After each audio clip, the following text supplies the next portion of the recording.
श्रीमते स्वामी नामिनि नमस्ते सरस्वती देवे गौरवाणी प्रचारिणि विशेष शून्यवादी पाश्चात्य देश तारिणि।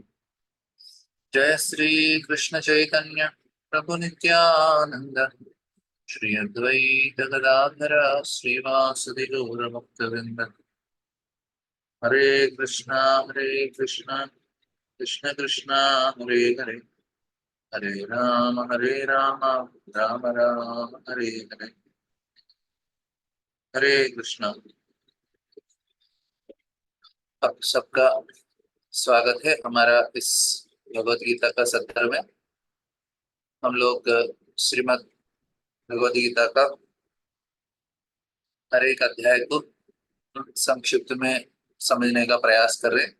इसके अंतर्गत हमने 2 अध्याय हमने समाप्त किया था। पहला अध्याय दूसरा अध्याय 2 भागों में। आज हम लोग अभी तीसरा अध्याय शुरू करने वाले हैं।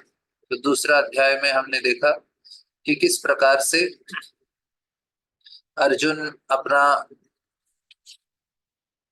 जो पूरी तरह से वे कंफ्यूज हो गए थे, भ्रमित हो गए थे और उन्होंने बोला भगवान मैं आपका शरण में आ रहा हूँ, मैं युद्ध नहीं करूंगा फिर भी।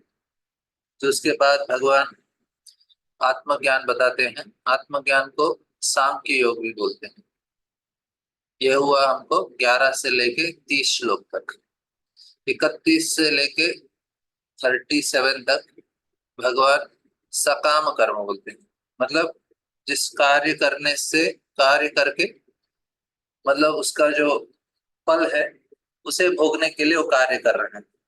मुझे फल से बहुत ही दिलचस्पी है, क्या होने वाला है। तो भगवान बोलते हैं कि आप इस दूसरे अध्याय का 27 श्लोक में हतो वा प्राप्स्यसि स्वर्गं जित्वा वा भोक्ष्यसे महि तस्मात् उत्तिष्ठ कौन्तेय युद्धाय कृतनिश्चय। आपको स्वर्ग मिलेगा नहीं तो राज्य मिलेगा, दोनों तरह से आपको फायदा ही है। तो इसलिए मैं चाहता हूं कि आप युद्ध करो। लेकिन अर्जुन उस स्थिति को पार कर चुके हैं। मतलब भगवत गीता में जो अलग अलग उपदेश हैं, अलग अलग स्तर के लोगों को उद्देश्य करके बताया गया है। अभी जो लोग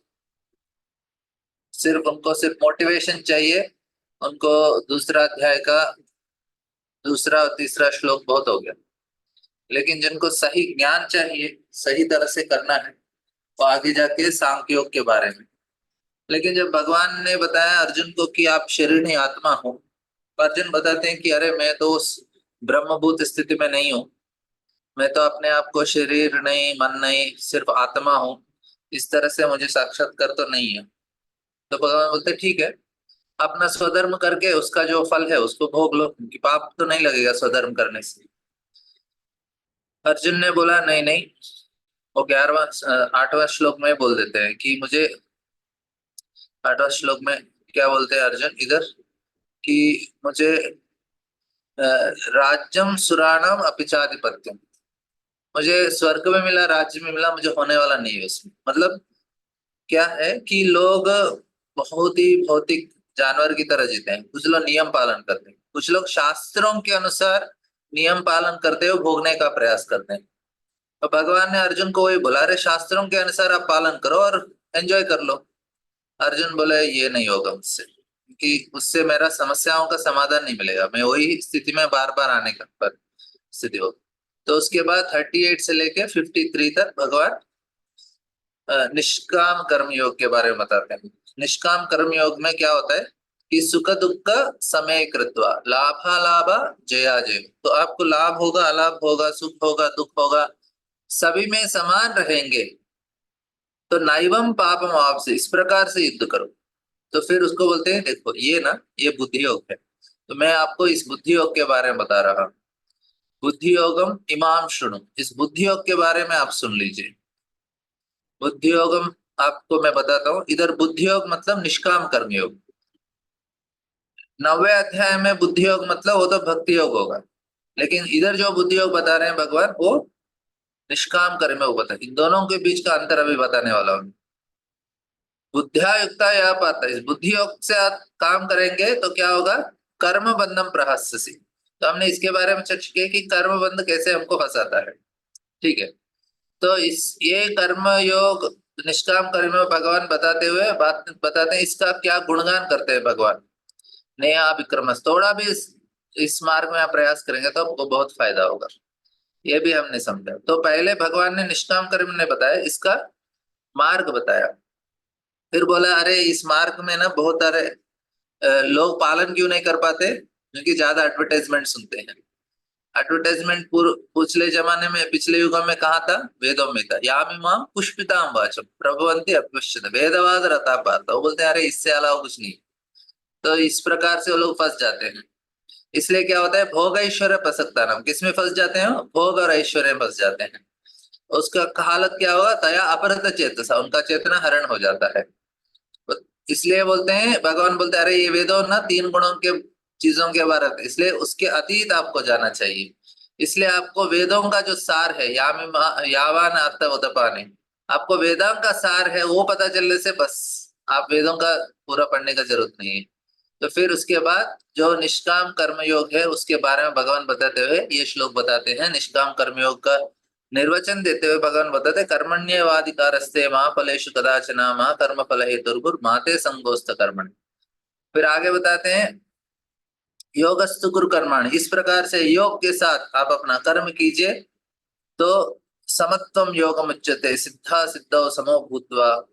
तो और बोलते हैं दूरेण आवरम कर्म, ये आवरम कर्म क्या है, चर्चा की हमने, जो कर्म करके उस फल को भोगने का प्रयास करते हैं उसको आवरम कर्म बोलते हैं। मतलब ये इतना बड़ा चीज ना, मतलब तुच्छ चीज को छोड़ दो आप। तुच्छ क्या है इसमें, फल को भोगने का जो प्रयास कर रहे हैं उससे आप कर्म बंधन से छुटकारा प्राप्त नहीं कर सकते। बुद्धि योगा धनंजय, इसलिए बुद्धि योग के साथ करो, सकाम कर्म मत करो, निष्काम कर्म करो। बुद्धौ शरणम अन्विच्छा कृपणा फल हेतवः, जो फल के लिए आशा करता है उनको क्या बोलते हैं, कृपणा बोलते हैं। और बुद्धौ शरणम अन्विच्छा, बुद्धि का शरण लो आप, कृपण मत बनो, अब फल का आशा मत करो। बुद्धि युक्त जहातीता उभय सुकृत तस्माद योगा जस्व योग कर्मशु, इस प्रकार से बुद्धि युक्त जहातीत, बुद्धि के साथ आप काम करोगे तो वो क्या होगा, योग कर्मसु कौशलम, इसको आर्ट ऑफ वर्क बोलते हैं। इस प्रकार से आपको कर्म, तो इधर इसका फल क्या है, आप इस प्रकार से कार्य करोगे, निष्काम कर्म से कार्य करोगे तो क्या होगा आपको, कर्मजम बुद्धि युक्ता ही, आप तो इस प्रकार से कर्म करोगे, फलम त्यक्त्वा मनीषय, आप फल को छोड़कर, मनीषिणः मतलब बुद्धिमान व्यक्ति है, तो क्या होगा, जन्म बंध विनिर्मुक्त, अब जन्म बंधन से मुक्त हो जाएंगे। और क्या होगा, पदम गच्छन्त नाम, वैकुंठ चले जाएंगे। बस, तो ये हो गया हमारा दूसरा अध्याय का। और फिर उसके बाद अर्जुन इधर फिर से भगवान फिर से हमको चेतना भी देते हैं, चेतना देते हैं 53 में, क्या बोलते हैं, ज्यादा मत सुनो, ज्यादा एडवर्टाइजमेंट मत सुनो। श्रुति विप्रतिपन्नाते यथा स्यास्य निश्चला समाधो अचला बुद्धि तथा योगम अवाप्स्यसि, अचला बुद्धि रहना चाहिए, अचल होना चाहिए बुद्धि। तो लेकिन श्रुति विप्रतिपन्नाते, हम लोग इस प्रकार से ज्यादा एडवर्टाइजमेंट इधर उधर का नहीं सुनना चाहिए। ठीक है, तो अभी हम लोग शुरू करेंगे तीसरा अध्याय। तो तीसरा अध्याय, अर्जुन उवाच जायसे चेत कर्मास्ते मता बुद्धिर्जनार्दन तत्किं कर्माणि घोरे मां नियोजसि केशव। अर्जुन बोलते हैं, अरे भगवान, आपने बोला कि हम शरीर नहीं आत्मा है, वो तो समझ गया मैं। और आपने बोला कि तूरेन आवरम कर्म बुद्धि होगा धनंजय, आप बोल रहे बुद्धि योग करना चाहिए और आवरम कर्म कर्म नहीं करना चाहिए, क्योंकि तो अर्जुन ने क्या सोचा कि आवरम कर्म मतलब भगवान बोल रहे हैं युद्ध आवरम कर्म है, आवरम कर्म में क्या बोला, तुच्छ है, तो युद्ध करना गलत है बोल रहे हैं आप। और बुद्धि योग का आश्रय लेने के लिए बोल रहे हैं, तो मैं बुद्धि का इस्तेमाल करूंगा, कर्म क्यों करूंगा। तो अर्जुन क्यों कंफ्यूज हो गए? भगवान ने बोला बुद्धि योग करो। तो अर्जुन ने सोचा बुद्धि योग करना मतलब एकदम शांत रहने का, बुद्धि का इस्तेमाल करने का, कुछ कार्य करने का ही नहीं।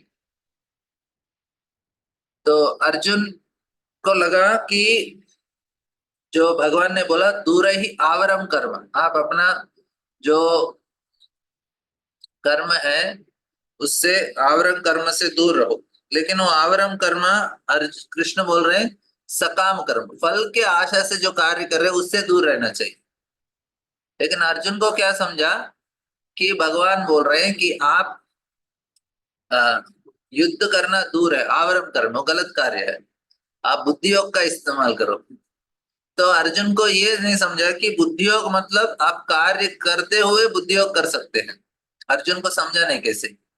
तो हमें भी नहीं समझा है कल का क्लास में ज्यादा, आज का क्लास में समझेंगे हम लोग। तो इधर क्या पूछ रहे हैं, जाय से चेत कर्मास्ते। आप अर्जुन कृष्ण बोल रहे हैं, आपने बोला कि अ,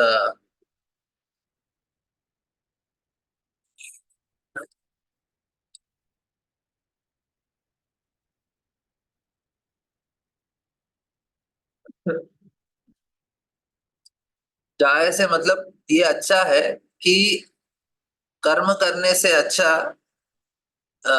मता बुद्धिर जनार्दन।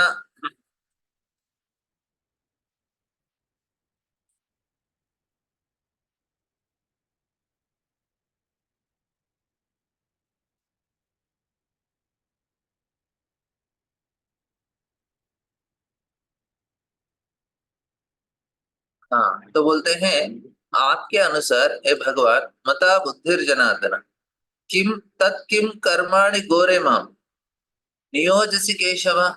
मुझे इस तरह के घोर कर्म में क्यों, युद्ध में क्यों आप लगा रहे, जब आप बोल रहे हैं कि बुद्धि योग श्रेष्ठ है। पूरा हमको दूसरा अध्याय में भगवान ने क्या बोला, बुद्धि योग करो, बुद्धि योग करो, बुद्धि योग।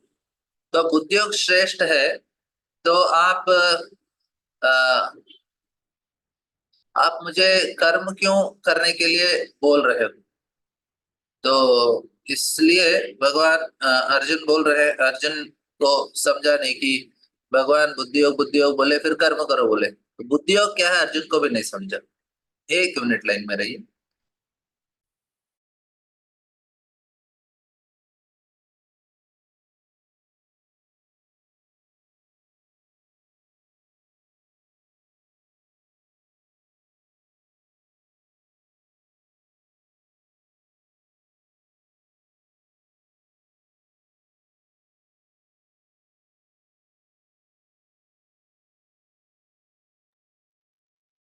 तो इधर अर्जुन को समझा नहीं, तो दूसरे श्लोक में भगवान बोलते हैं, अर्जुन ही बोलते हैं व्यामिश्रेणेव वाक्येन बुद्धिर्मोहयसीव में तत् एकम वद निश्चित्य येन श्रेयो अव आपने। तो एक्चुअली दूसरे अध्याय का कुछ श्लोक है लास्ट में, मैं आपको फिर से एक बार दिखा देता हूँ, क्योंकि मैंने वो श्लोक मैंने लिया नहीं ज्यादा आपको। इधर दो तीन और श्लोक है।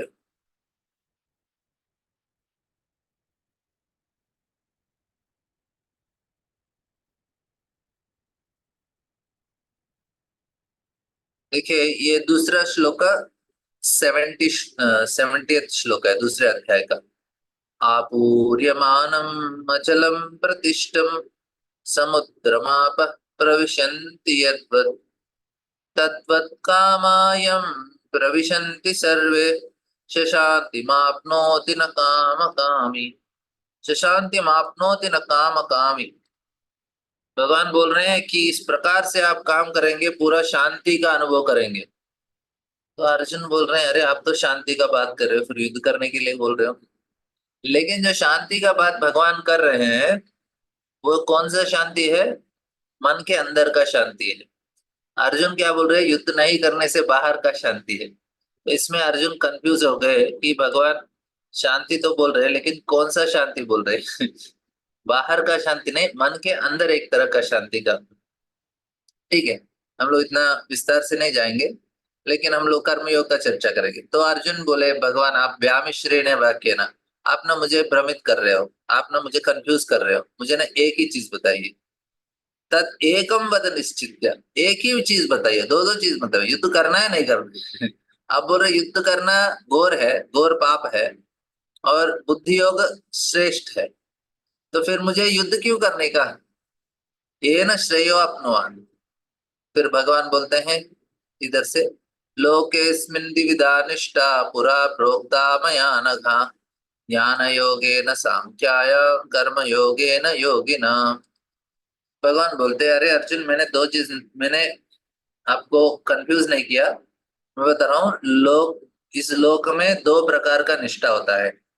लोकेस्मिन् द्विविधा निष्ठा पुरा प्रोक्ता मया नघ, ज्ञान योगेन सांख्यायाम कर्म योगेन। कुछ लोग ज्ञान योग का पालन करते हैं, उसको सांख्य योग भी बोलते हैं। कौन सा श्लोक से कौन सा श्लोक था? ज्ञान योग में आप लोग अपने आप को अनम्यूट करके बता सकते हैं। ज्ञान योग कौन सा श्लोक से कौन सा श्लोक में बताया भगवान ने? 31 से 37 ना। माता जी, सांख्य योग, ज्ञान योग, सांख्य योग पूछा मैंने। अच्छा, सांख्य योग 11 से लेके 30 तक। हाँ, 11 से लेके 30 तक। फिर भगवान बोले एक ज्ञान योग होता है, एक कर्म योग होता है। तो ज्ञान योग आत्मज्ञान के बारे में बताता है, फिर कर्मयोग होता है, निष्काम कर्मयोग होता है। तो दो प्रकार के लोग होते हैं। देखिए, अभी आप, और एक विषय आज याद करने का है कि जो व्यक्ति इस भौतिक दुनिया में भोगना चाहते हैं वो लोग सकाम कर्मयोग करते हैं।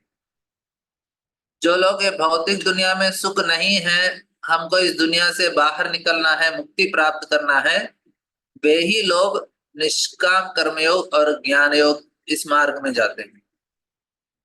एक है लोग इस दुनिया में भोगने का प्रयास कर रहे हैं, ठीक है, उनको पूरा विश्वास है कि इस दुनिया में हमको आनंद मिलेगा।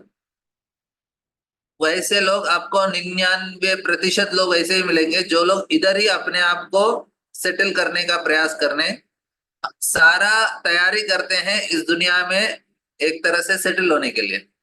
हमको अच्छा घर चाहिए, अच्छा ये चाहिए, अच्छा वो चाहिए, अच्छा ये चाहिए। ये लोग ना, ज्ञान योग के लिए भी उनका योग्यता नहीं है, कर्म योग के लिए भी योग्यता नहीं है उन लोग।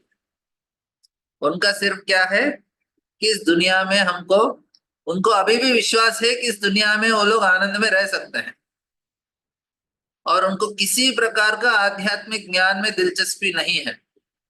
वो लोग मंदिर भी जाते हैं, क्यों? ताकि उनका जो इस दुनिया में आनंद भोगने का जो इच्छा है उसको मदद होगा, इसलिए जाते हैं मंदिर को। भगवान से विनती करते हैं, भगवान हम इधर भोगने का प्रयास कर रहे हैं, आप हमारे लिए मदद कीजिए।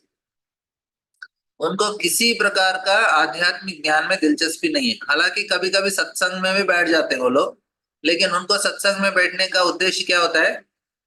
मैंने सत्संग किया है, मैंने भागवत सप्ताह का आयोजन किया है, अभी मेरा घर बार परिवार सब कुछ सुख और सब कुछ अच्छा रहेगा। तो इस प्रकार से, इस उद्देश्य से करते हैं। उनको ज्ञान, इस भौतिक दुनिया से बाहर जाने का किसी प्रकार का इच्छा नहीं है। आप समझ रहे हैं? मुक्ति बोलते हैं लेकिन मुक्ति नहीं चाहिए उनको।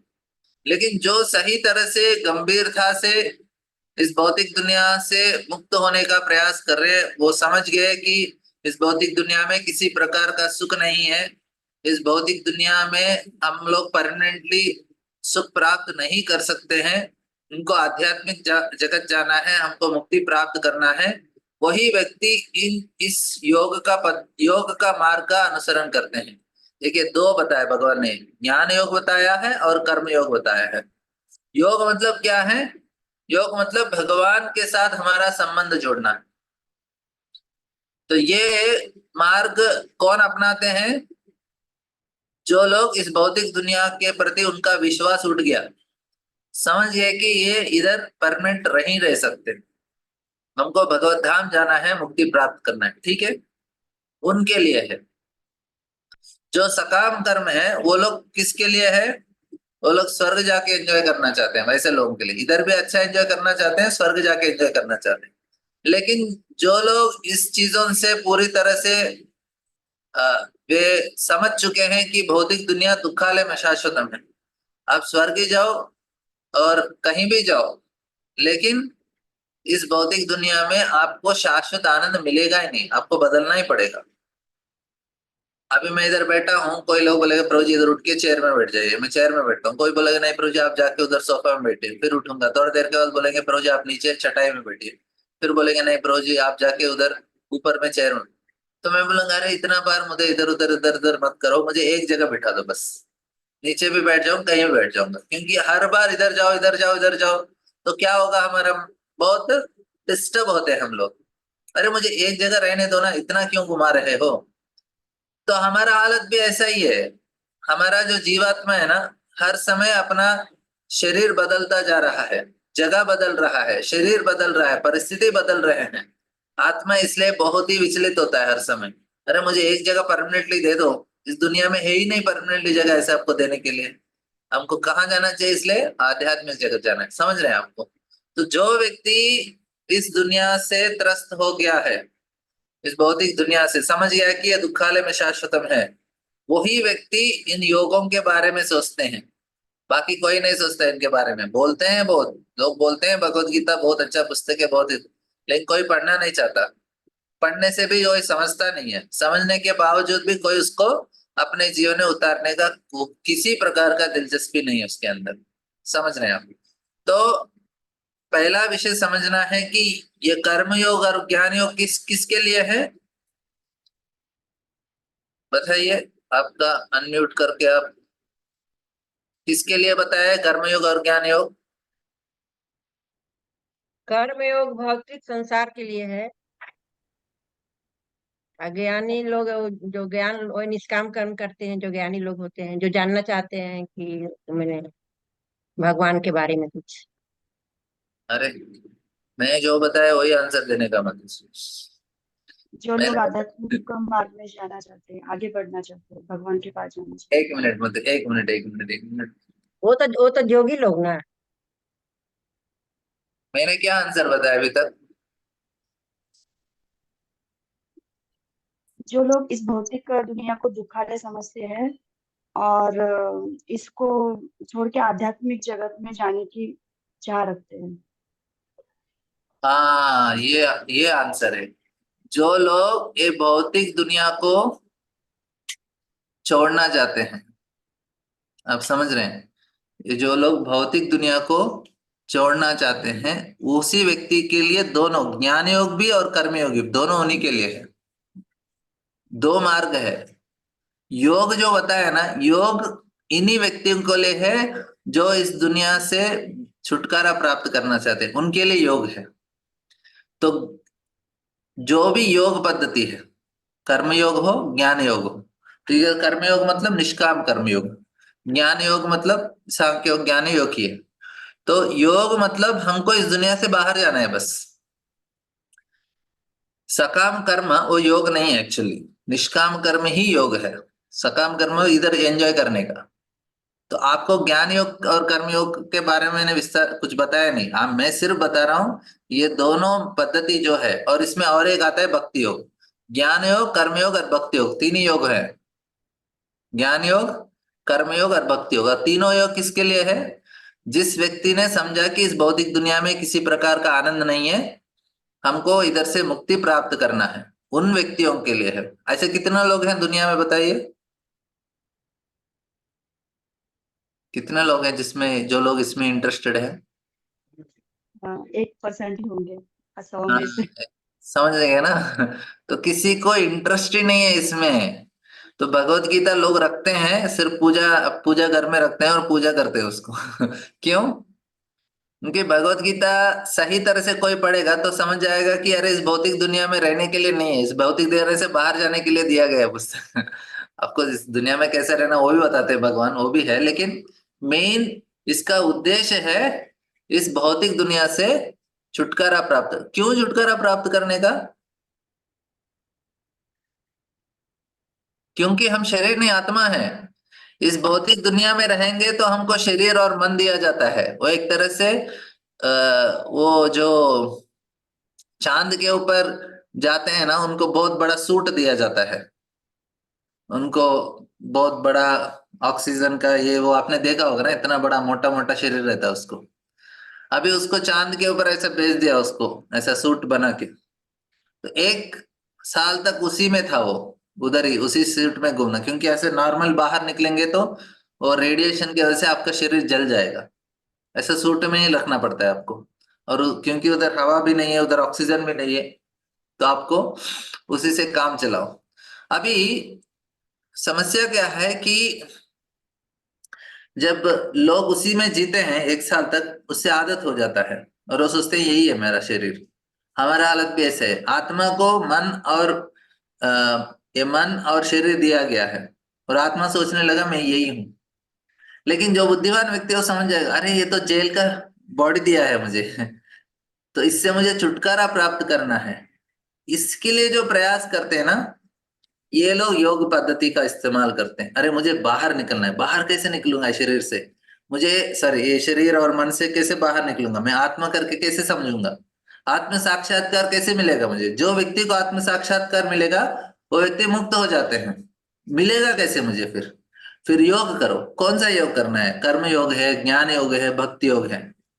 तब जाके मैं योग पद्धति के द्वारा मेरा ये साक्षात्कार होगा कि मैं शरीर नहीं हूं, आत्मा हूं। मैं शरीर नहीं हूं, मन नहीं हूं, मैं आत्मा हूं। इसका साक्षात्कार होगा, फिर जाके वे मुक्ति प्राप्त कर सकते हैं। समझ रहे हैं आप? तो इधर ये जो भगवान बताए, देखो मैंने ना 2 प्रकार के योग देखा, चलो 3 दिया है, भगवान इधर बोल रहे 2, क्योंकि भगवान अर्जुन को 2 ही बताए। तो भगवान बोलते 2 प्रकार के लोग, ये जो लोग कर्म योग करते हैं, कोई लोग ज्ञान योग करते हैं। तो भगवान बोलते हैं तरह उसके बाद, न कर्मणाम अनारंभम नैष्कर्म्यम पुरुषस्नुते न च संन्यासनादेव सिद्धिम समधिगच्छति। बोलते हैं कि आप अपने कार्य को त्याग करने से, और आप बोलेंगे अरे मैं युद्ध नहीं करूंगा तो मुझे उसका फल भी नहीं मिलेगा, रिएक्शन नहीं मिलेगा, उसका परिणाम मेरे ऊपर प्रभावित नहीं होगा। और कोई बोलेंगे मैं संन्यास ले लूंगा, उससे मेरा जीवन सार्थक हो जाएगा। तो भगवान बोलते हैं दोनों चीज गलत है। तो ये ना आपको विस्तार से बाद में बता देता हूं आपको। अभी हम लोग, मुझे ना सिर्फ कर्मयोग क्या है उसको आपको समझाना है। तो इस सेक्शन में भगवान जो 5 2 3 4 5 6 7 में, इसमें भगवान क्या बताते हैं, अर्जुन आप अपना जो कार्य है योग्यता के अनुसार करना चाहिए। मैंने दूसरे अध्याय में बताया, अपने अपने योग्यता के अनुसार उनको उपदेश दिया जाता है। जो आत्मज्ञान बताया है वो आत्म साक्षात्कार जो प्राप्त किया है उनके लिए आसान है करना। ब्रह्मभूत स्थिति में है, आत्मज्ञान से उनका काम चल जाएगा, उनको शरीर से कुछ लेना देना नहीं है। वो लोग आत्म साक्षात्कारी लोग हैं, हम लोग नहीं है। मैं बोलूंगा अरे मैं तो शरीर नहीं आत्मा हूँ, मैं शरीर के लिए क्यों काम करूंगा, लेकिन आपको उतना साक्षात्कार नहीं है, आप उस लेवल में नहीं है अभी, इसलिए आपको शरीर के लिए काम करना पड़ेगा। तो फिर बोलेंगे अरे ये शरीर और मन से ही तो इतना पूरा समस्या है, लेकिन उसी का इस्तेमाल करो। फिर बोलेंगे ठीक है, सकाम कर्म करो, सकाम कर्म, आप कर्म करो और उसका फल ले लो, अच्छे से पालन करो। बोले नहीं, ये किसके लिए है? जो इस भौतिक दुनिया में एंजॉय करना चाहते हैं। अर्जुन बोले मैं भौतिक दुनिया में एंजॉय नहीं करना चाहता। भगवान बोलते हैं ठीक है, फिर आप निष्काम कर्म करो। सकाम कर्म तो आप लोग को, सारे लोगों को सकाम कर्म क्या है समझ में आया? और एक बार बताता हूं, समझ लीजिए। सकाम कर्म ऐसा है जिस कार्य करके उसका फल आप भोग रहे हो, वो सकाम कर्म शास्त्रों के अनुसार होता है। आजकल लोग जो कर रहे हैं वो सकाम कर्म नहीं है, क्योंकि वो शास्त्रों के साथ नहीं कर रहे हैं। श्रेयाम स्वधर्मो विघ्नः, उनको शास्त्र में क्या बताया उनको पता नहीं है, अपने अनुसार कर रहे हैं और सोच रहे हैं कि हम कर्मयोग कर रहे हैं। अरे कर्मयोग भी नहीं कर रहे हो और सकाम कर्म भी नहीं कर रहे हो। सकाम कर्म क्या है? अपना कर्म करो और उसका फल को आप एंजॉय करो, लेकिन वो भी नियमों के अनुसार, शास्त्रों के नियमों के अनुसार। अभी किसी को लोग क्या करते हैं, दान धर्म पुण्य इत्यादि करते हैं ताकि उनका भोगने का जो स्थिति है और अच्छा हो जाए। यज्ञ इत्यादि करते हैं ताकि स्वर्ग चले जाए।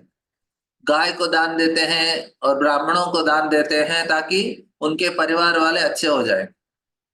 आपको सकाम कर्म समझ में आ गया सभी को? किसी को नहीं समझा तो बताइए, मैं बाद में पूछने वाला हूं आपको।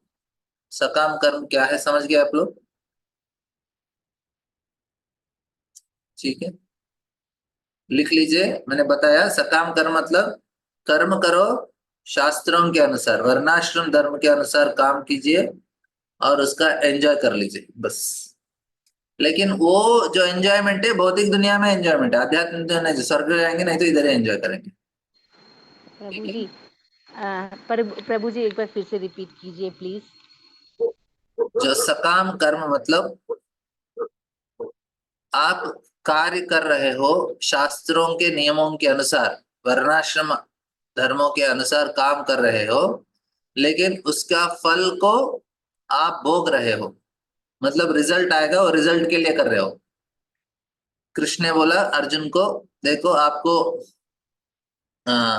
जित्वा भोक्ष्यामि, अर्जुन को बोल रहे हैं कि हतोवा प्राप्स्यसि स्वर्गम जित्वा वा भोक्ष्यसि। आप जीतेंगे तो स्वर्ग राज्य को भोगेंगे, नहीं तो हारेंगे तो स्वर्ग चले जाएंगे। दोनों तरह से आपको फायदा ही है, समझ रहे हैं? अपने फायदा के लिए जो करते हैं वो हो गया सकाम कर्म।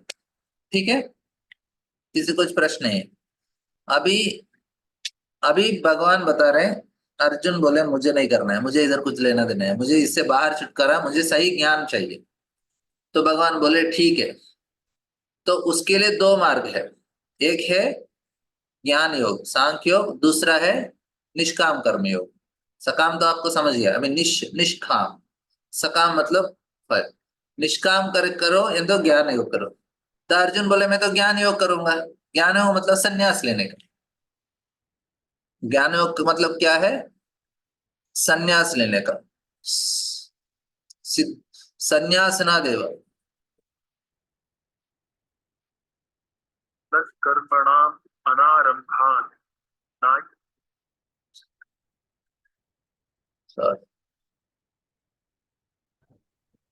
ना च संन्यासना देव। देखिए ज्ञान योग मतलब संन्यास लेने का, और एक लिख लीजिए थोड़ा। ज्ञान योग मतलब संन्यास लेने का। जो बनारस में लोग, उधर बहुत सारे सन्यासी लोग हैं, वो क्या पालन करते हैं? ज्ञान योग का पालन करते हैं। और उसी मार्ग में आते हैं अष्टांग योग भी, दोनों भी ऑलमोस्ट सेम है एक तरह से। मैं वो आपको वो भी समझा देता हूँ।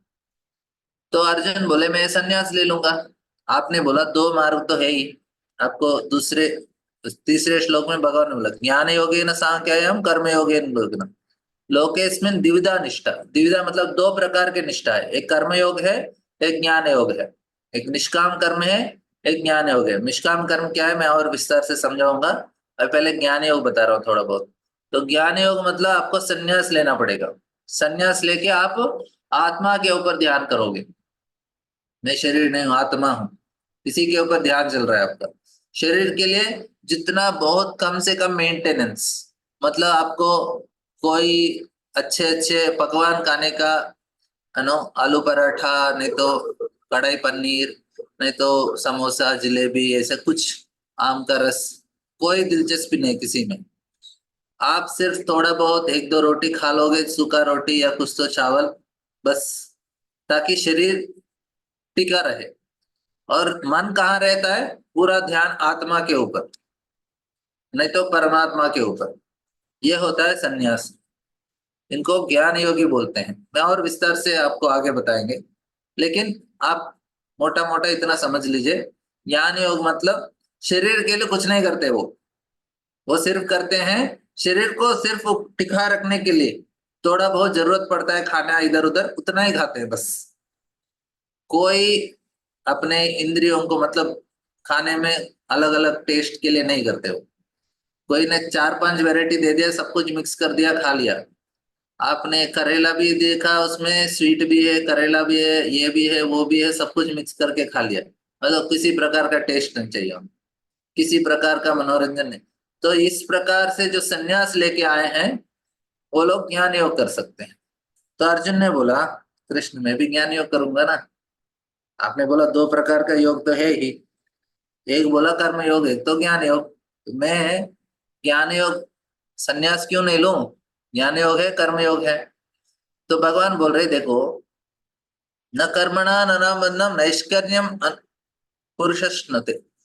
देखो आप, दो चीजें, अर्जुन बोले मैं युद्ध नहीं करूंगा, ऐसे अपने कार्य को रोकने से आप पाप से बचोगे नहीं।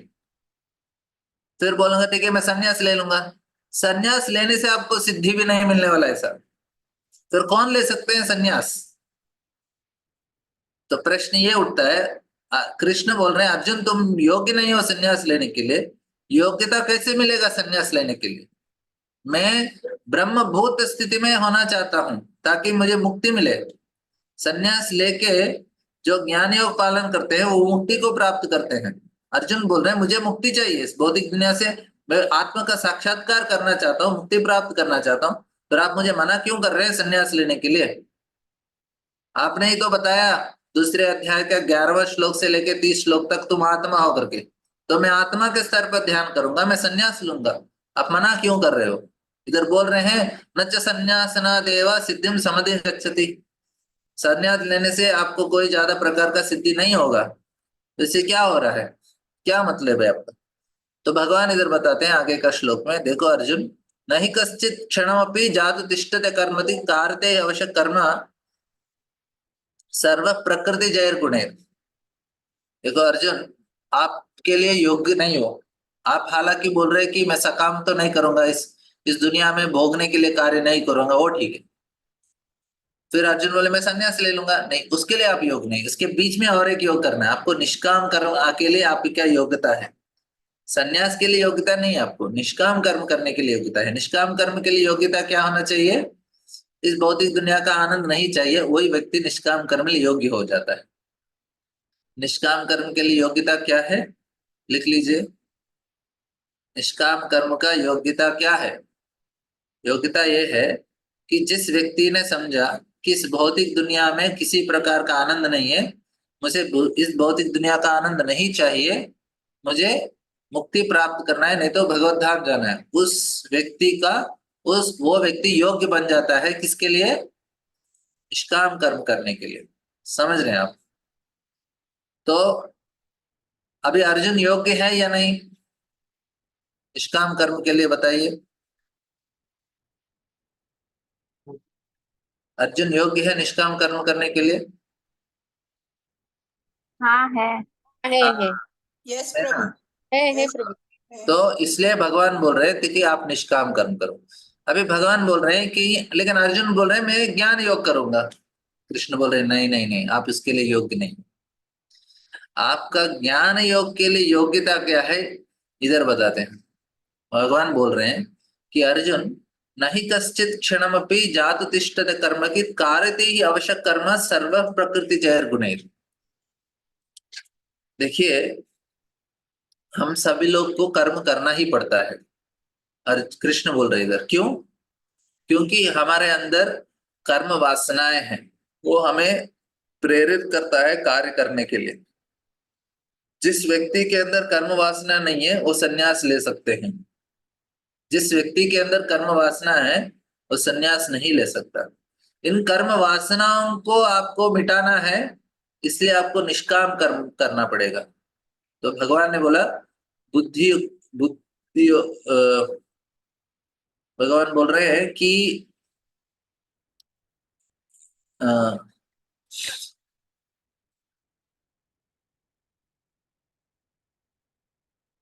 हाँ, भगवान ने बताया कि बुद्धि योग, सॉरी,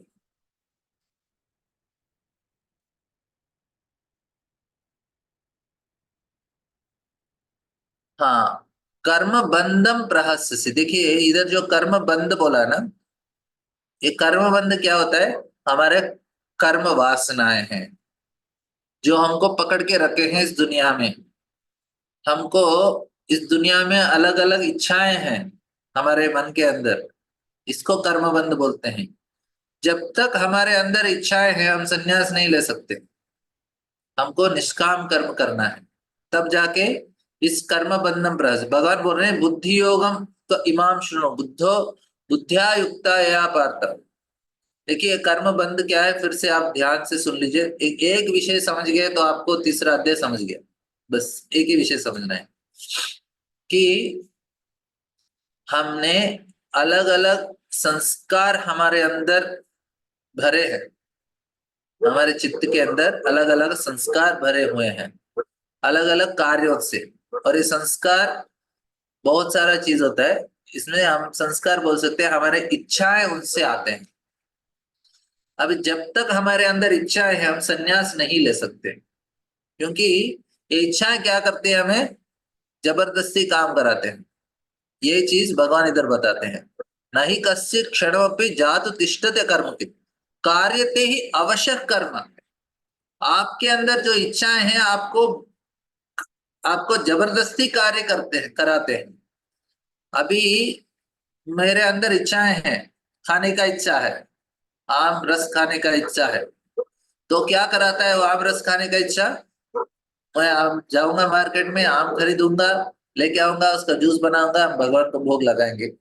से डायरेक्टली नहीं पाते, लेकिन वो कार्य कर रहा हूं ना मैं बोलूंगा नहीं नहीं मैं संन्यास ले लूंगा। आपने संन्यास ले लिया, आप गए हिमालय में बैठ के ध्यान कर रहे हो, फिर आपको आम खाने का इच्छा हो गया, तो फिर क्या करोगे, हिमालय से उतरोगे, नजदीक के जाके कोई दुकान में आम खरीदोगे, उसका जूस बनाओगे, पियोगे। उस समय पीने जूस पी नहीं सकते, जूस ही खरीद के पी लोगे। मतलब क्या हुआ, अरे मैं तो संन्यास ले लिया, लेकिन इच्छा नहीं गया ना आपका।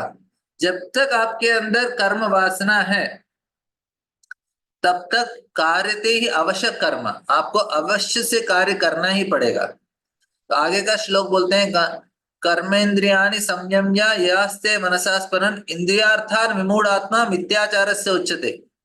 भगवान बोलते हैं, अरे ये कर्मेंद्रियाणि संयम्य, इस व्यक्ति का इंद्रियां इतने प्रबल हैं, यास्ते मनसा स्मरण, तो उसका मन और इंद्रिय वस्तु के ऊपर बहुत ही आसक्त हैं, लेकिन वो जबरदस्ती उसको रोकने का प्रयास कर रहा है।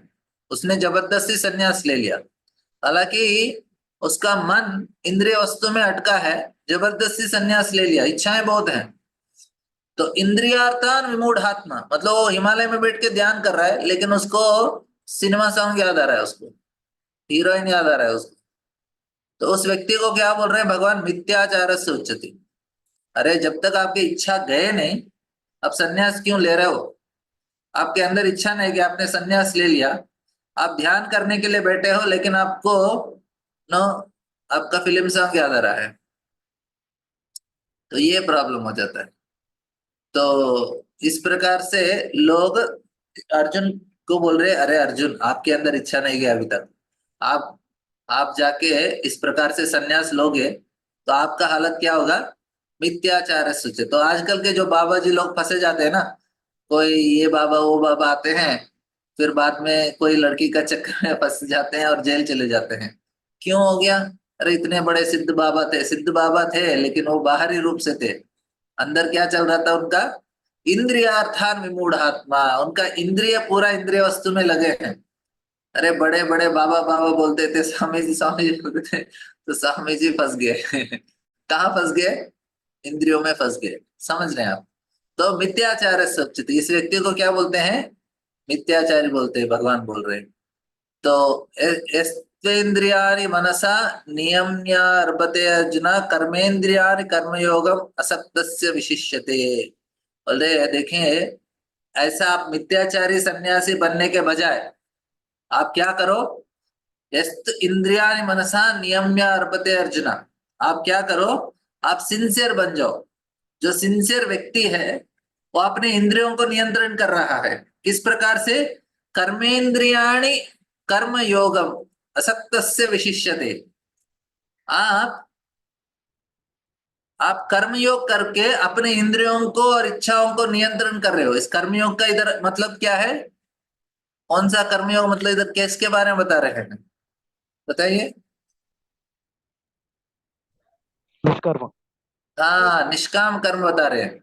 भगवान बोलते हैं आप निष्काम कर्म योग करो, धीरे धीरे अपने इंद्रियों और मन को नियंत्रण करो, अपने सारे कर्म वासनाएं हैं जो इच्छाएं उसको समाप्त करो, तब जाके आप संन्यास लेने के लिए योग्य बन जाओगे। समझ रहे हैं? अर्जुन आप अभी जाओगे तो मिथ्याचारी बनोगे, लेकिन आप निष्काम कर्म योग करो, आपके जो सारे कर्मयोग असक्तस्य विशिष्यते। तो यस्त इंद्रियाणि मनसा नियम्रावते, जो नियमों के साथ, निष्काम कर्मयोग के नियमों के साथ आप अपने कार्य कर रहे हो, करेंगे, तो आपके अंदर जो कर्म वासनाएं हैं, कर्म वासना मतलब क्या बताया मैंने, कर्म वासना को दूसरे शब्द में क्या बोलते हैं? कर्म वासना मतलब क्या है? कर्म बंधन। बंधन। और कर्म कर्म जो बंधन। जबरदस्ती से कर्म करने के लिए प्रवृत्त करते हैं, क्या प्रवृत्ति करते हैं हमको कर्म करने के लिए? मतलब हमारी इच्छाएं। इच्छा। हाँ, इच्छाएं। कर्म इच्छा। वासना मतलब इच्छाएं, याद रखिए। तो उसका अलग अलग शब्द है, लेकिन एक ही चीज है। कर्म वासना मतलब इच्छाएं, वो हमें प्रेरित करते हैं कार्य करने के लिए। मैंने उदाहरण क्या दिया आपको? एक आम का दिया था, जैसे आम हम का जूस दे दिया। मैंगो। समर में आम मिलता है, इसलिए आम का जूस दिया। आप लोग पी लीजिए बाद में, क्लास होने के बाद, वो प्रॉब्लम नहीं है। तो लेकिन हमारे अंदर इच्छाएं हैं। तो संन्यास लेके आप हिमालय जाओगे तो आम पीने के लिए, आम का जूस पीने के लिए उतरना पड़ेगा। तो उसको क्या बोलते हैं? भगवान ने उस ऐसे व्यक्ति को क्या बोला? उस व्यक्ति को भगवान ने क्या बोला? मिथ्याचारी। मिथ्याचारी बोला। मिथ्याचारी। सही है। नित्य। हाँ, तो मिथ्याचारी है। लेकिन भगवान बोल रहे देखो, मिथ्याचारी मत बनो, लेकिन सिंसियर बनो। सिंसियर व्यक्ति क्या करता है? नियम या अर्पते अर्जुन, नियमों के साथ अपने इंद्रियों को नियंत्रित करता है। निष्काम कर्मयोग के साथ अपने इंद्रियों को नियंत्रित करता है। कर्मेंद्रियाणि कर्मयोगम असक्तस्य विशिष्यते। तो इस प्रकार से वो अपने आप को धीरे धीरे इस कर्म बंध से कर। तो आप बताइए, निष्काम कर्मयोग का पहला फायदा क्या है? बताइए। दो फायदा मैंने इधर बताया, एटलीस्ट एक तो बता दीजिए, क्या फायदा होता है निष्काम कर्म करने से? अपने इंद्रियों को कंट्रोल कर सकते हैं। हाँ, इंद्रियों को नियंत्रित कर सकते हैं। दूसरा, इच्छा, अपनी इच्छाओं को। हाँ, इच्छाओं को हम समाप्त कर सकते हैं। समझ रहे हैं? तो इसलिए भगवान ने निष्काम कर्मयोग दिया है, ताकि हमारी इच्छा भी पूरा हो और बंधन से भी छुटकारा हो, और धीरे धीरे इच्छाएं समाप्त हो जाए। मतलब अभी मेरे अंदर खाने का इच्छा है, मेरे अंदर कुछ देखने का इच्छा है, मुझे भोगने का इच्छा है, तो मैं बोलूंगा अभी मैं भोगता रहूंगा तो फंसा ही रहूंगा ना, बाहर कैसे निकलूंगा? मुझे आम खाने का इच्छा है, मुझे नो शादी करके बच्चे पैदा करने का इच्छा है, किसी को कोई और किसी की कुछ ना कुछ इच्छा है, तो भगवान को मैं पूछूंगा, भगवान मैं ये करता जाऊंगा तो फंसी जाऊंगा ना। आप मुझे ऐसा चीज कीजिए कि मैं इन चीजों से बच जाऊं। तो भगवान बोलते हैं देखो, आप ये चीज करो, लेकिन निष्काम कर्म के अंतर्गत कीजिए, ताकि आप ये काम करोगे लेकिन फंसोगे नहीं, बाहर निकल जाओगे। मतलब आप शादी भी कर सकते हैं, बच्चा पैदा कर सकते हैं, आप बड़ा बिजनेस कर सकते हो, अपना घर चला सकते हो, नौकरी कर सकते हो, सारा चीज करते करते करते निष्काम कर्म के रूप में करोगे तो आपको किसी प्रकार का कर्म बंध नहीं होगा, आगे और इच्छाएं बढ़ेंगे नहीं, और सारे इस इच्छाओं से आप छुटकारा प्राप्त कर सकते हो, इंद्रियों और मन को नियंत्रण कर सकते हो। फिर जाके आप योग्य बन सकते हो। किसके लिए योग्य बन सकते हो? निष्काम कर्म करने से उसका नेक्स्ट स्टेप किसके लिए योग्यता होगा हमारे लिए? ज्ञान योग। ज्ञान योग के लिए। वो व्यक्ति ज्ञान योग संन्यास ले सकते हैं। उस व्यक्ति निष्काम कर्म करने के बाद वो अंत में जाके वो किसके लिए योग्य हो जाएगा? संन्यास लेने के लिए योग्यता होगा, क्योंकि वो सिर्फ अपना मन ब्रह्म में ध्यान कर सकते हैं। उनको कोई भौतिक इच्छा ही नहीं है। आराम से जाके वो अपने मठ में बैठेगा, पूरा दिन भर ब्रह्म का ध्यान करेगा, शास्त्र पढ़ेगा, वेद पढ़ेगा, किसी प्रकार का इच्छा उसको तकलीफ नहीं देगा। शादी करने का, बच्चा का, इसका उसका, खाने का पीने का कोई इच्छा नहीं रहेगा, सिनेमा का भी, कपड़े का भी, और यूट्यूब का कुछ भी इच्छा नहीं रहेगा। समझ गए? तो फिर भगवान बोल रहे हैं, नित्यम कुरु कर्तव्यम कर्म जायो हि अकर्मणः शरीर यात्रा पिचते न प्रसिद्ध्येत अकर्मणः। भगवान बोलते हैं, अरे शरीर यात्रा पिचते, हर श्लोक का ना मैं दो दो शब्दों का ही आपको वर्णन, पूरा श्लोक नहीं बता पा रहा हूँ क्योंकि हमारा समय कम है, इसलिए मैं क्या बता रहा हूँ कि भगवान बोलते हैं कि अर्जुन, आप अपने शरीर को भी आप मेंटेन नहीं कर सकते हो। शरीर का पालन पोषण भी नहीं होगा, आप कुछ काम नहीं करोगे। मैं बोलूंगा मैं संन्यास ले लूंगा, आपको खाने के लिए रहने के लिए बाकी का कैसे होगा? तो सन्यासियों को कैसे होता है? वो आप ब्रह्मभूत स्थिति में है, लेकिन आप नहीं है ना, तो आपको तो बोलेंगे आपको हर रोज वैरायटी चाहिए। एक ही वैरायटी खा नहीं सकते आप। हर रोज मैं आपको सादा चावल खिलाऊंगा, 2-3 दिन के बाद बोलेंगे प्रभु जी थोड़ा उसमें नमक तो डालो, उसमें दाल तो दो कुछ, नहीं तो इतना सूखा क्या कैसे खाएंगे कोई? तो क्योंकि आप कर ही नहीं सकते, न सिर्फ प्रसिद्ध कर्मणः, इसलिए आप अपना कार्य कीजिए। तो बोलते हैं, तो इसमें ये बहुत महत्वपूर्ण श्लोक है, इसको याद रख लीजिए, क्योंकि ये श्लोक सुनने के बाद मैं आश्रम में आ गया। मतलब ये मेरे लिए बहुत अच्छा साक्षात्कार श्लोक था। भगवान बोलते हैं, तो इधर कर्मयोग के बारे में, अभी निष्काम कर्मयोग क्या होता है भगवान इधर समझाने का प्रयास कर रहे हैं। और एक बार, यज्ञार्था कर्मणो अन्यत्र लोकोऽयं कर्म बंधनः तदर्थं कर्म कौन्तेय मुक्त संगा समाचर। यज्ञार्था कर्मणो अन्यत्र बहुत महत्वपूर्ण है। इसके बाद से देखिए, ये जो 8वां श्लोक तक भगवान ने क्या बताया कि अर्जुन कर्म करना ही पड़ेगा आपको। क्यों करना पड़ेगा? क्या भगवान ने क्या कारण का क्या क्या कारण दिया अर्जुन को कर्म क्यों करना है आपको? आप संन्यास नहीं ले सकते, क्या कारण बताया भगवान ने? बताइए। उनकी इच्छा अभी तक गई नहीं। हाँ, उनकी इच्छा गई नहीं, और क्या कारण बताया? और क्या कारण बताया? शरीर चलाने के लिए, शरीर चलाने के लिए काम आएगा। और अपने तुम मैंने सकाम संन्यास ब्रह्म ब्रह्म पूरे में लीन करने के लिए। नहीं हो इसलिए तुम्हें हाँ, तो आप योग्य नहीं है उसके लिए, ठीक है। अभी अभी इधर से लेके अभी 9वें श्लोक से भगवान वो कर्मयोग क्या है बताने वाले हैं। भगवान ने कर्मयोग क्या है बताया नहीं अभी तक, वो करने से क्या फायदा होगा बताया। मतलब आपका योग्यता कर्मयोग है, लेकिन अभी बोलेंगे लेकिन वो है क्या, उसके बारे में भगवान इस श्लोक से बता रहे हैं। तो क्या श्लोक है ये? 9वां श्लोक से क्या होता है? यज्ञार्था कर्मणो अन्यत्र लोकोयम कर्म बंधन। आप जो कार्य कर रहे हो निष्काम कर्मयोग मतलब क्या है? यज्ञ के रूप में जो कार्य करते हो उसको निष्काम कर्मयोग बोलते हैं। निष्काम कर्मयोग मतलब आपका कार्य यज्ञ के रूप में होना चाहिए। किसके रूप में होना चाहिए? यज्ञ के रूप में। यज्ञार्था कर्म, यज्ञार्था मतलब यज्ञो वै विष्णु, यज्ञ के रूप में अपना कार्य करना मतलब भगवान को प्रसन्न करने के लिए कार्य करना चाहिए। यज्ञ का रूप में कार्य करना का क्या मतलब होता है? भगवान को प्रसन्न करने के लिए कार्य करना चाहिए। यज्ञार्थ कर्मणो अन्यत्र लोकोयम कर्म बंधना, आपने आपका कार्य भगवान को प्रसन्न करने के लिए नहीं किया तो क्या होगा? लोकोयम कर्म बंधना, कर्म बंधन में फिर से फंस जाओगे। तदत्तम कर्म कौन्तेय मुक्त संग समाचर, आप कार्य इस प्रकार से नहीं करोगे, जो भी कार्य है हम फंस ही जाएंगे हर बार। हमको हमको तो इस भौतिक दुनिया से बाहर निकलना है। बाहर निकलना है तो आपका कार्य यज्ञ के रूप में करो, बस इतना ही तो है। ये यज्ञ के रूप में मतलब करना क्या है?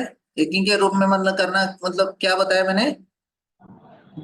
भगवान के भग- खुशी के लिए। हाँ, भगवान को प्रसन्न करने के लिए। अभी कैसे करना है आगे भगवान बताते हैं। सह यज्ञा प्रजा सृष्ट्वा पूर्वो वाचा प्रजापति अनेन प्रशविष्येदम केशवो इष्ट काम दृक्। भगवान बोलते हैं सहयज्ञ प्रजा सृष्ट्वा, मैंने इस यज्ञ का सिस्टम को बनाया। पूर्ववाचा प्रजापति, तो बहुत पहले जब सृष्टि का निर्माण हुआ है तब तब मैंने इस इस सिस्टम को मैंने बताया। तो इससे क्या होगा? इस भगवान ने बताया कि मैंने देवताओं को और प्रजापतियों को और इस यज्ञ का सिस्टम को मैंने बनाया। तो सारे जीवों को, प्रजापतियों को, देवताओं को भगवान ने बनाया, और इनके बीच में संबंध के लिए भगवान ने कौन सा सिस्टम दिया? यज्ञ का सिस्टम दिया। और भगवान ने बताया देखो यज्ञ करते हुए आप अच्छे से इस दुनिया में आनंद से रह सकते हो, उसके बाद आप मुक्ति भी प्राप्त कर सकते हो।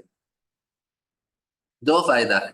इधर क्या बता रहे हैं भगवान, बोले मैंने यज्ञ का सिस्टम दिया आपको, इस यज्ञ का सिस्टम से आप और देवताओं के बीच में सब कुछ अच्छा होगा, आप सुखी रह सकते हो। एष वो इष्ट कामदृक, इष्ट मतलब आपकी इच्छा पूरा करोगा, कामदृक आप अच्छे जी इस दुनिया में अच्छे रह सकते हो। तो भगवान इसका यज्ञ का सिस्टम अभी और आगे जाके बताएंगे भगवान, चौथे अध्याय में उसका क्या क्या बेनिफिट है। लेकिन यज्ञ मतलब यज्ञो वै विष्णु, और भगवान ने बोला मैंने सिस्टम बनाया। देवान् भावयतानेन ते देवान् भावयन्तु वः परस्परं भावयन्तः श्रेयः परम अवाप्स्यसि। भगवान बोलते देखो ये निष्काम कर्मयोग मतलब, निष्काम कर्मयोग मतलब आपका कार्य यज्ञ के रूप में करना चाहिए। यज्ञ का सिस्टम मैंने बनाया, देवताओं को दिया, यज्ञ को दिया। यज्ञ के रूप में करने से अभी आनंद सुखी रह सकते हो, फिर मृत्यु के बाद मुक्ति भी प्राप्त कर सकते हो। ठीक है, उसका इस श्लोक में भगवान ने बताया 10वें श्लोक में। 11वां श्लोक में भगवान बताते हैं देखो प्रभु जी मैंने पर और बता जो दीजिए। हरे कृष्णा प्रभु जी। हाँ मतलब प्रभु जी इसमें जो यज्ञ आया है वो माने क्या चीज है? मैं बताता हूँ, पहले जस्ट इस श्लोक का विवरण करके आगे का श्लोक में बताता हूँ यज्ञ क्या है। भगवान बताने वाले हैं, मैं ही नहीं। भगवान को आपका क्वेश्चन पहले से ही पता है, भगवान उसका आंसर करने वाले हैं। तो भगवान ने जो अभी आगे 10 श्लोक में भगवान बताते हैं, लेकिन भगवान क्या बता रहे हैं देखो, मैंने यज्ञ तो बताया, यज्ञ का हमारे कार्य यज्ञ के रूप में कैसे करना है आगे आगे जाके भगवान बताएंगे। लेकिन अभी क्या बता रहे हैं, मैंने सिस्टम बनाया और इस सिस्टम से क्या होगा, देवान भावयता नेना, आप देवताओं को प्रसन्न करोगे। ते देवान भावयन्तु वः, और वो जो प्रसन्न करके आपको वो प्रसन्न करेंगे कैसे, आपके लिए जो चीज चाहिए, जो आपके लिए बारिश चाहिए, धन दौलत चाहिए, और खाने का जो चीज चाहिए, सारा चीज देवताओं के द्वारा दिया जाता है। लोग जाते हैं ना अलग अलग देवताओं को पूजा पाठ करने के लिए, तो भगवान बोले आप यज्ञ करेंगे तो आपको देवता प्रसन्न हो जाएंगे। देवता जब प्रसन्न हो जाएंगे, आपको जो चीज चाहिए वो देवता दे देंगे आपको। परस्परम भावयंता, तो दोनों के बीच में अच्छा एक कोऑपरेशन रहेगा। श्रेय परम, आपसे श्रेय हो जाएगा, आपका दोनों का श्रेय है। मैंने जो सिस्टम बनाया उसके वजह से देवताओं को प्रसन्न आप करोगे यज्ञ से, देवता आपके लिए अच्छा दे देंगे, दोनों के बीच में अच्छा कोऑपरेशन रहेगा, सब कुछ अच्छा हो जाएगा। तो फिर भगवान बोलते हैं इष्टान भोगान ही वो देवान दास्यन्ते यज्ञ भाविता तयदत्ता अप्रदीप्येभ्यो यो भुंक्ते स्तेन एव सः। देखो आपको देवताओं को जो द्वारा जो मिल रहा है उसको क्या करना चाहिए, आप उनको फिर से प्रसन्न करना चाहिए। कैसे, दास्यन्ते यज्ञ भाविता, यज्ञ के रूप में फिर से उनको देना पड़ेगा आपको। अभी संक्रांति आता है, ऐसे कोई जो दिवाली के समय में संक्रांति के इधर जो फसल उगता है, फसल होने के बाद जो पहला फसल है, एक तोड़ा उसमें से धान लेके मंदिर में जाके दे देते हैं लोग। पता है ऐसा क्यों करते हैं, इसको यज्ञ बोलते हैं, ताकि जो हमको मिला वो फिर से हम भगवान को अर्पण कर रहे हैं, इसको यज्ञ बोलते हैं। तो भगवान बोलते हैं देखो देवताओं के आपको द्वारा आपको मिल रहा है ना, उसको फिर से उनको थोड़ा अर्पण करो, तो वो क्या होगा, यज्ञ होगा। तो इस प्रकार से क्या होगा, वे लोग प्रसन्न हो जाएंगे। तो लेकिन आप इस प्रकार से फिर यज्ञ नहीं करोगे, मिल रहा है तो खाते रहो, कुछ देने नहीं रहे वापस में। तो यज्ञ का पहला नियम है, यज्ञ मतलब आपको जो मिला उसमें से आपको वापस देना है कुछ। प्रभु वो तो दान भी होता है ना प्रभु, अगर हम कोई चीज अभी आपने बोला पहला फसल 15 तो प्रकार के यज्ञ होते हैं, मतलब एक प्रकार का जो यज्ञ है वो दान है। अच्छा। 15 प्रकार के यज्ञ हैं जो भगवान इधर बता रहे यज्ञ, वो सिर्फ अग्नि में आहुति देना ही यज्ञ नहीं है। इस प्रकार से इस प्रकार से हम लोग करते हैं। तो 15 प्रकार के वो चौथे अध्याय में भगवान बताते हैं कौन कौन से अलग अलग प्रकार के यज्ञ हैं। ठीक है, तो वो समय समाप्त हो गया इतना। ठीक है, ये एक श्लोक से हम लोग समाप्त करेंगे। नेक्स्ट श्लोक लेके तो इधर बोलते हैं ये भुंक्ते स्तेन एव सह। तो स्तेन मतलब चोर है।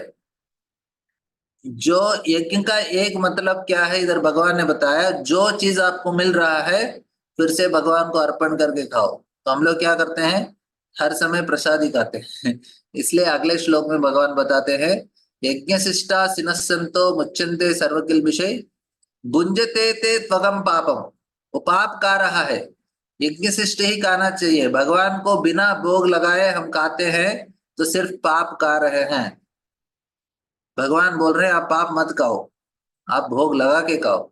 भगवान को भोग लगा के, भगवान खाते हैं तो भोग है, हम खाते हैं तो प्रसाद है। हम बिना भगवान का भोग लगाए हम खाते हैं तो हम भोग खा रहे हैं। तो इधर भगवान बता रहे हैं आप पाप खा रहे हो। भुंजते थे त्वगम पापम, इसलिए दुखी होते हैं लोग। बोलते हैं अरे दुख क्यों मिल रहा है, ये क्यों नहीं कर रहे हो ना, पाप खा रहे हो। इसलिए बाहर नहीं खाना चाहिए, होटल लिटल में स्विगी जोमेटो में ऑर्डर करके नहीं खाना चाहिए क्योंकि वो पाप हो जाता है ठीक है, समय समाप्त हो गया अभी तक के लिए। कुछ इसके बाद ये ना मैं थोड़ा शायद हम लोग 20 दिन में कंप्लीट नहीं कर पाएंगे क्योंकि देखेंगे आगे का जो अध्याय छोटा वाला है तो उसको 2 अध्याय को एक दिन में समाप्त करने का प्रयास करेंगे। ऐसे तो हमको इतना जल्दी नहीं, कुछ ट्रेन पकड़ने का जरूरी नहीं है ना किसी का, तो आराम से कर सकते हैं ठीक है, किसी को प्रश्न है अभी तक का?